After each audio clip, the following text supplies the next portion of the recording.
ইতিবাচক ধারায় শেষ হয়েছে ঢাকা স্টক এক্সচেঞ্জের লেনদেন। সার্বিক সূচক ডিএসসি এক্স 22 পয়েন্ট বেড়ে দাঁড়িয়েছে ৪,৭১৭-তে। বেচা কেনা হয়েছে ৩৭২ কোটি টাকার। লেনদেনে অংশ নেওয়া প্রতিষ্ঠানগুলোর মধ্যে দর বেড়েছে 236টির, কমেছে 92টির, আর অপরিবর্তিত আছে 73টির দর। এবার বাজার নিয়ে বিশ্লেষণ শুনবো সিটি ব্যাংক ক্যাপিটালের। আজ দিনের শুরুতে মার্কেট ঊর্ধ্বগতিতে তার লেনদেন শুরু করে। দিনের পুরোটা সময় জুড়ে বায়ারদের মধ্যে বাই করার প্রবণতা লক্ষ্য করা যায়, যার ফলস্বরূপ মার্কেট দিন শেষে 22.62 পয়েন্ট পজিটিভ নিয়ে আজকে তার লেনদেন শেষ করে।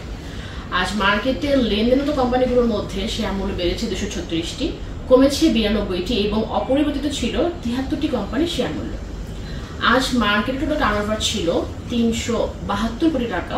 মার্কেটে গত সপ্তাহের এভারেজ টার্নওভার ছিল 325 কোটি টাকা এবং চলতি সপ্তাহে 3 দিনের এভারেজ টার্নওভার ছিল 307 কোটি টাকার মতো। আজকে সবচেয়ে বেশি লেনদেন হয়েছে লাভেলোয়ের। আজকে এদের প্রায় 35 কোটি টাকার মতো লেনদেন হয়েছে এবং দ্বিতীয়ত ছিল 20,000। ইন্ডেক্স বাড়ার জন্য আজ বেশি কন্ট্রিবিউশন রেখেছে রবি। গেইনার লিস্টে প্রথমে পাচ্ছি ইন্দো বাংলা ফার্মাসিউটিক্যাল লিমিটেড এবং দ্বিতীয়ত ছিল ইয়াকিন পলিমার লিমিটেড। ধন্যবাদ।